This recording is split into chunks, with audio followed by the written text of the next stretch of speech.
Hi everybody, Giselle Grenier here from artplace.ca. In this video, we're going to work on another book of backgrounds piece. We're going to work on the back side of this. And I did prepare a little bit ahead of time to save some time. I took some Decor Media white gesso and I used my #1 wash brush and I applied some real random vertical strokes. And it's going to show you. I didn't cover everything because when it comes time to painting it, the paint is going to have a different finish to it. Okay, so just randomly painted that, and I've done that technique in enough videos for you to see. This video here, it's not so much the video as the project, takes patience because there's drying time involved, and this is where we're going to do it. I'm going to be using the texture sand paste, and I'm going to be applying it with a palette knife. And this stuff here, love the product. The grit makes me shudder. And all I'm going to do is just apply this basically on the edges, and you don't want it to be perfect. You don't want it to be perfect, but you want it to be thin. And then when applying the gesso really roughly, and that's what helps create these little ridges for the texture paste to stick to.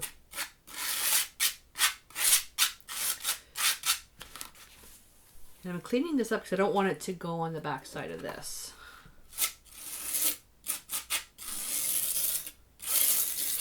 The book of backgrounds for 2017 I will be doing in an actual bound journal, which will be a real challenge for me because I've always done them in loose pages and then bound them at the end. That was a challenge put forth to me by one of my YouTube fans, so I'm going to try and see.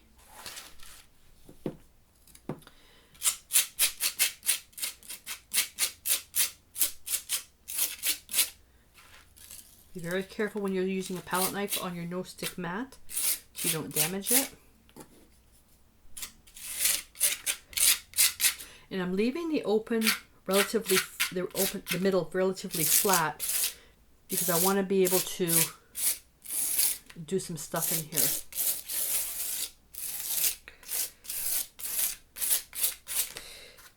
So this particular stuff here, I do want this to dry.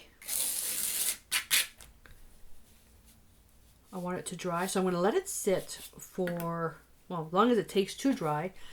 And I've used this product before, used very thickly.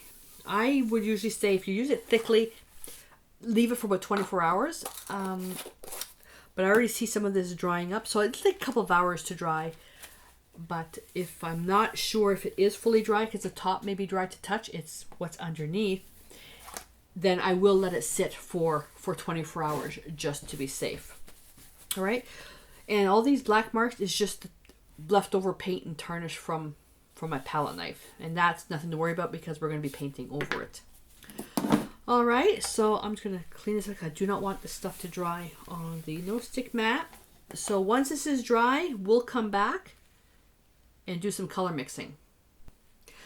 Okay, it took about 3 hours for this to dry, so now I'm back and I want to explain the colors. I pre-mixed my colors here because of the time it takes, but to make it easier for you, I created a color chart with the mixes, and it'll be attached to, they'll be linked in the description of the video, so you can get that easy peasy. And the colors I'm using for this: Prussian blue hue, cobalt blue hue, quinacridone violet, quinacridone magenta, dioxazine purple, Hansa yellow light, ultramarine blue, raw sienna, and translucent white. And with basic color mixing and color theory, you can mix thousands of colors with just a few pigments. And the really great thing about the Decor Media Fluid Acrylics, it's got the pigment numbers on the back, as well as the properties of the light fastness and the opacity. So that's why I hesitate using pigments that don't have the properties attached to them if I want to do some serious color mixing. In saying that, when I use the Chalky Finish line and the Americana line, That's usually for base coating and something where the color itself is kind of guiding me, where I don't need to purposely mix any colors. So with this, again, that's going to be on the blog, so you'll be able to mix the colors, but you don't have to be perfect. So we're going to do some quick mixes here. Everything will be vertically stroked. The sand has a nice finish. You don't want to use your expensive brushes doing this because you don't want to damage your brushes. So I do have my Aquilon and number 8 Bristle Bright, which I'm going to be using anyways, because I've done these types of projects many times and the brushes are fine. I do have my heat gun. I don't want to use it, but timing is everything when doing this. As well, when you're color mixing on your no stick craft sheet, okay, make sure that you use either a plastic palette knife or a maybe something soft, because if you use a metal palette knife, you will likely scratch this, and I already did. Where is it? Yeah, right here. I poked something. There's a big one somewhere else. I can't find it. It might be under the paint. Where actually, when I was doing this, I actually gouged it. It doesn't hurt it, but when you're doing something with thin paper on top, and you may actually do some engraving by accident. All right, so I'm going to start with the light blue paint, and I'm going to just dampen my brush in some water. And I also misted this paint here just a little bit. And all we're doing is basically just going to do this. And it's important that your brush not be oversaturated with water. And you do it till I run out of paint. And the reason why I'm going to be using different brushes for this, they're all going to do the same thing, is so I don't oversaturate my brush. And I don't want to waste time cleaning.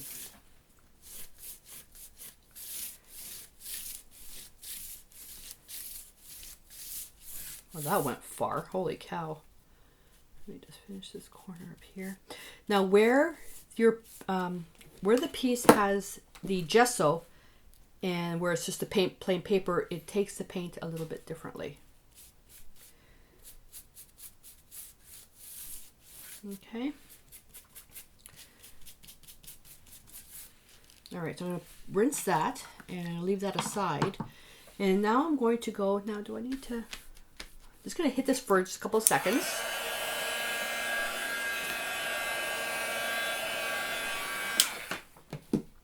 Now I'm going to go with the dark blue. So I'm going with my 1/2 inch brush now. You can see that there is some marbling of the paint here. I didn't do a perfect mix, which is fine. Okay.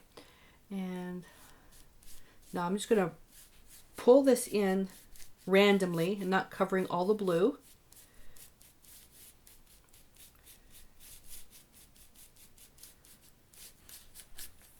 Yeah, this is a background, but you might be tempted to start, working on this as an actual piece of artwork right away. This particular thing, I'm kind of killing 2 birds with 1 stone. I'm using this as a prototype for a piece of artwork, large format artwork that I want to create. And it's going to be square. And I'm just dragging the brush. And where there's the real big high points, it's going to grab the paint. It's important to do this slowly. You don't want to do too thick a coverage, otherwise you're going to lose the texture. You can also work your strokes horizontally if you want. Okay, I'm going to rinse that brush. And I'm going to put that to dry, or not dry, just to basically for the water to drip out. And I'm going to go back to my 1 inch. You know what? I lied. I'm going to go to a smaller brush because now I'm getting into, let's see. Do I want to? No, I'm going to work with the green first. Because now with these colors, I want to be a little bit more careful as to where they're going.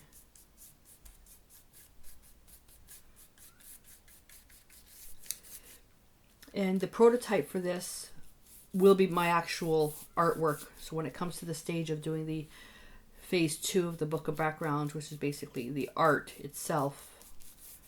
I'll be covering that.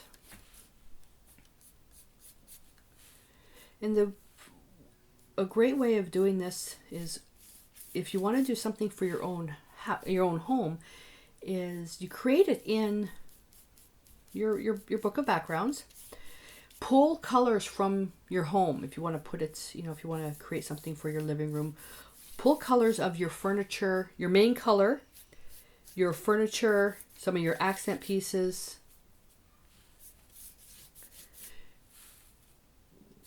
And that'll really come into play. Now, although I do not have any green in my home for color, I do have it in my kitchen,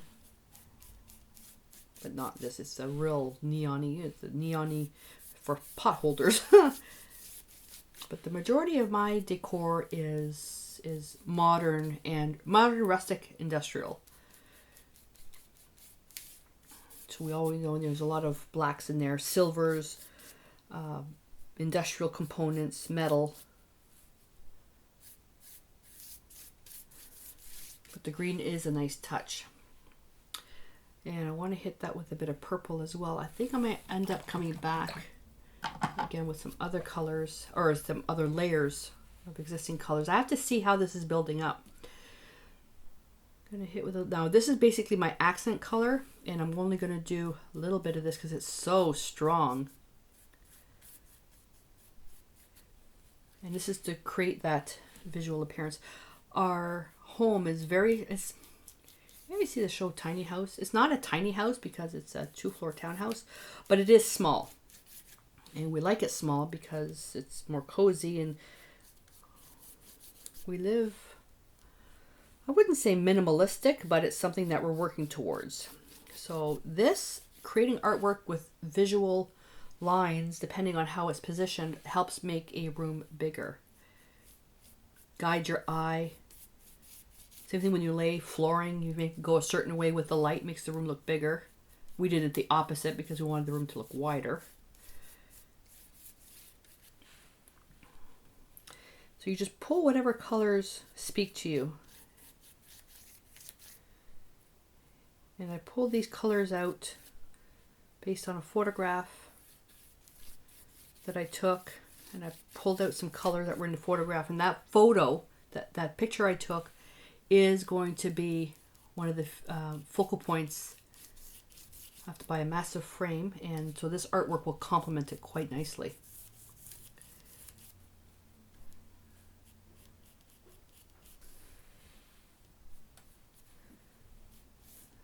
Okay, we want enough contrast in there because because we're going to be coming in with white distressing over, and then we're going to add some stenciling. So let me pull it a little bit more blue. Now this is really wet, so hopefully it's not going to. And the sand medium really sucks in all the moisture. And I'm just going to overlap a little bit of the purple. And it creates these nice distressed lines. I love that look.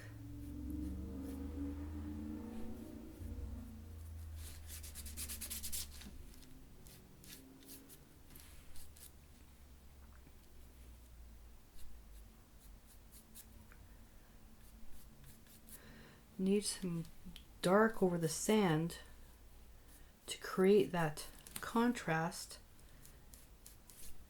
The paint over the sand part will take a little bit longer to dry. Yeah, like that. All right. This is where it's going to get interesting.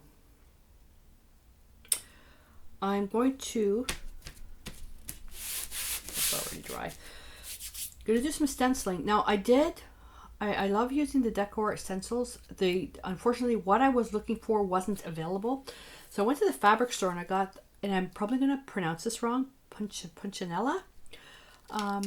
And I got I think at 2 meters for $1. So it works. And what I like about these is that it's punched out circles, but the actual pieces, you know, the what's left over is like almost like an octagon shape. So I want to do that. All right, so I'm going to use, I hope it's dry. I'm going to try with this first. And I'm going to go with the beige. I'm going to try with this first, and then I'm going to go to my bristle brush if I don't want to use my bristle brush, because I'm using that for something else. And just randomly over the dark areas, and you want it just to be barely visible. Keep it dry. Try not to add any water.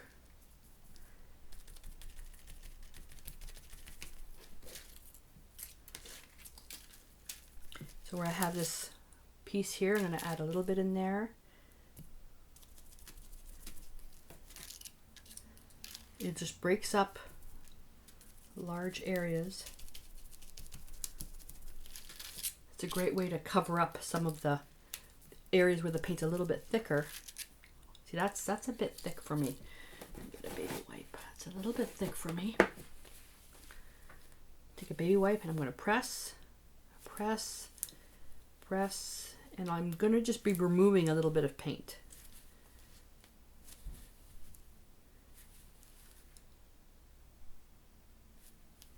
There we go. I want to get some corners as well.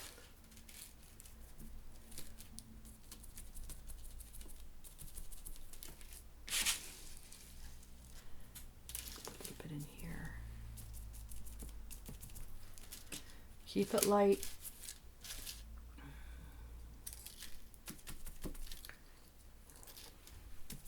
And because it's so light, it doesn't look spotty, but I am neutralizing the parts of hard color. All right, put that in water. Okay, so now this last part here is completely optional. I'm going to bring out some gesso. You can use titanium white if you want. Dry bristle brush. This takes a bit of practice. No water whatsoever. And just drag. Nope, need a bit more than that because the gesso is really thick. And what you're doing is you're just dragging the paint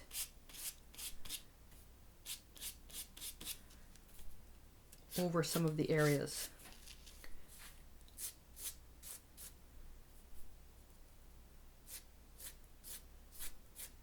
And where there's high points, it's going to grab it. This creates a very, very textured design.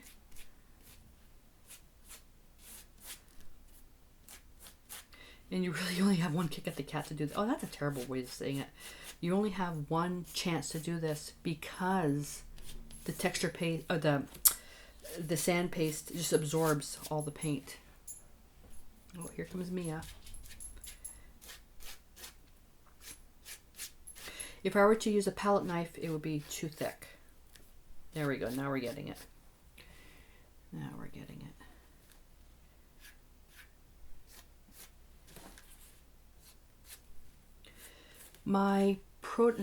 This prototype that I'm doing, I'm basically playing with the paints. And what I'm going to be looking at doing is hitting the top pieces with metallic. That's going to be in phase 2. Let's make some horizontal strokes.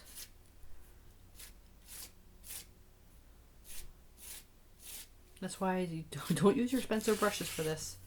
I don't want you to ruin.